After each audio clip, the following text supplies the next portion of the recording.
Hello दोस्तों, आज हम इस वीडियो में बनाएंगे एक रियलिस्टिक ह्यूमन आई और इसके लिए हम यूज़ करेंगे पेंसिल्स, इरेजर, स्केल और एक ब्लेंडिंग टूल।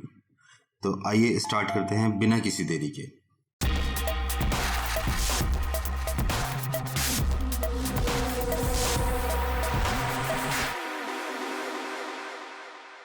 बेसिक शेप बनाने के लिए हम 2H पेंसिल का यूज़ करेंगे। सबसे पहले हमें आई की विड्थ के अकॉर्डिंग एक सर्कल ड्रॉ कर लेना है। अब हमें सर्कल के अक्रॉस एक डायगोनल लाइन ड्रॉ करनी है। आई का शेप बनाने के लिए सबसे पहले हम टीयर डक्ट बनाएंगे। टीयर डक्ट बेसिकली हमारी आईज का इनर मोस्ट पार्ट होता है और इसके लिए हम डायगोनल लाइन और सर्कल के जस्ट बाहर एक छोटा सा कर्वेचर बनाएंगे। डायगोनल लाइन को कर्व्ड लाइन के थ्रू कनेक्ट करेंगे। जो हमारी कर्व्ड लाइंस रहेंगी वो अपर साइड में थोड़ी वाइड और लोअर साइड में थोड़ी नैरो रहने वाली हैं। आइरिस बनाने के लिए हम डायगोनल लाइन को 4 इक्वल पार्ट्स में डिवाइड कर देंगे।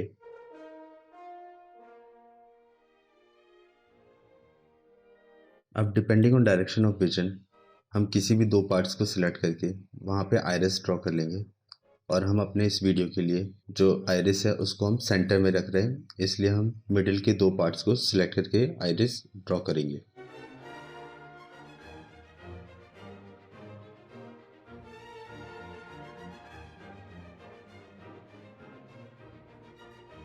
रियलिस्टिक लुक देने के लिए आइरिस में हम लाइट सोर्स का एक छोटा सा हाईलाइट भी बनाएंगे। ये हाईलाइट आप अपनी मर्जी से सर्कल, ओवल या किसी रैंडम फिगर में भी बना सकते हैं।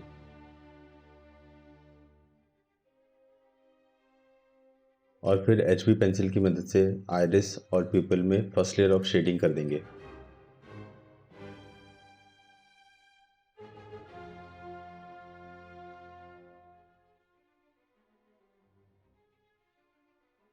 फर्स्ट लेयर शेडिंग बनने के बाद हम एक सॉफ्ट ब्रश लेंगे और इससे बहुत ही स्लोली जितनी भी शेडिंग है और जितनी भी आउटलाइंस है उनको हम धीरे धीरे स्मज कर देंगे और उनको ब्लेंड कर देंगे।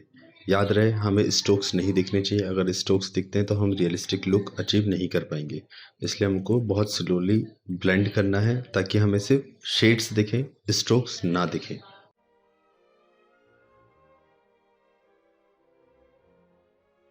अब हम आइरिस और पीपल में HB पेंसिल से फिर से लेयर ड्रॉ करेंगे और फिर से उसे ब्लेंड करेंगे ताकि हमारी प्रीवियस लेयर थोड़ी डार्क हो जाए।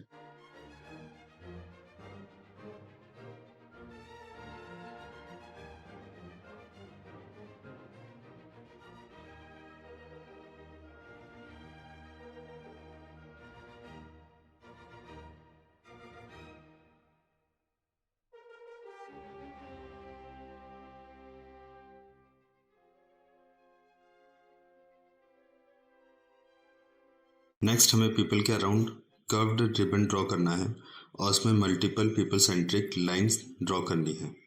और पीपल और रिबन में डेप्थ देने के लिए हम इन सेंट्रिक लाइंस के रिबन वाले कॉर्नर को हल्का हल्का डार्क कर देंगे, जो कि कुछ इस तरह होगा।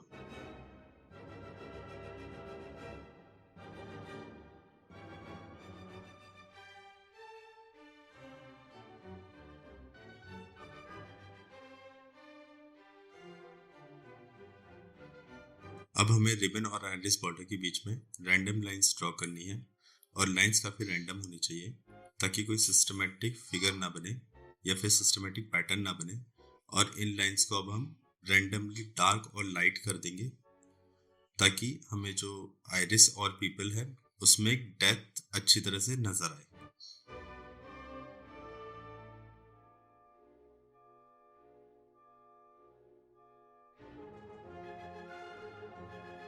आइरिस कंप्लीट होने के बाद हम टीयर डक्ट में एक रैंडम शेप बना लेंगे और उसके अराउंड डार्कर शेड कर देंगे जिससे टीयर डक्ट में डेप्थ नज़र आए और वो रियलिस्टिक दिखे।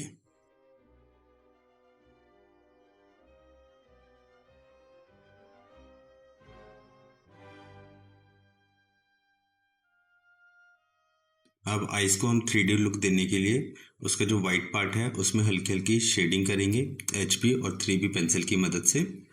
और उसमें भी हम कॉर्नर्स को डार्कर शेडो में रखेंगे और जैसे जैसे वो हमारे आइरिस के पास में आएगा उसकी शेडो धीरे धीरे लाइट होती चली जाएगी। इवन जो आइरिस है, आइरिस के अराउंड जो वाइट पार्ट है वो ऑलमोस्ट वाइट ही रहेगा। इससे हमारे जो आईज है उसमें 3D लुक आएगा।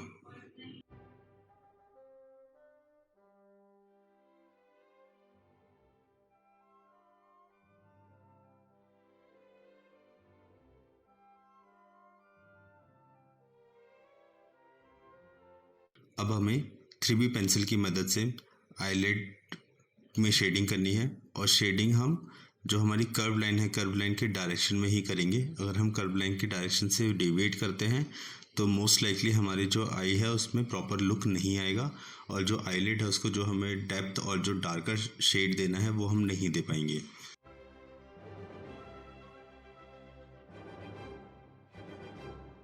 जैसे शेडिंग हमने अपर आईलिड में की थी, सिमिलर शेडिंग हम लोअर आईलिड में भी करेंगे।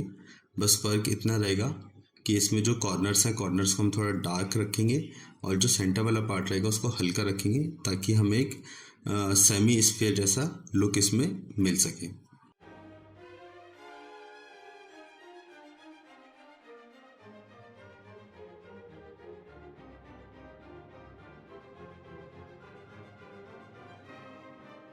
अब आईलैशेस बनाने के लिए हमारी जो कर्व्ड लाइंस हैं आईलिड और आईलैशेस की, उसके परपेंडिकुलर हम लाइंस ड्रॉ करेंगे, और लाइंस भी हल्की सी कर्व्ड रहेंगी इन शेप, और उनका जो साइज़ है इट विल वेरी। जो आपका सेंटर पार्ट ऑफ द आई है उसकी आईलैशेस थोड़ी बड़ी होंगी, और जो साइड में दोनों ही साइड की जो आईलैशेस हैं वो थोड़े से छोटे होंगे, लेकिन इनका डायरेक्शन कॉन्स्टेंटली परपेंडिकुलर नहीं रहेगा, हल्का हल्का एक दूसरे से वेरी करेगा।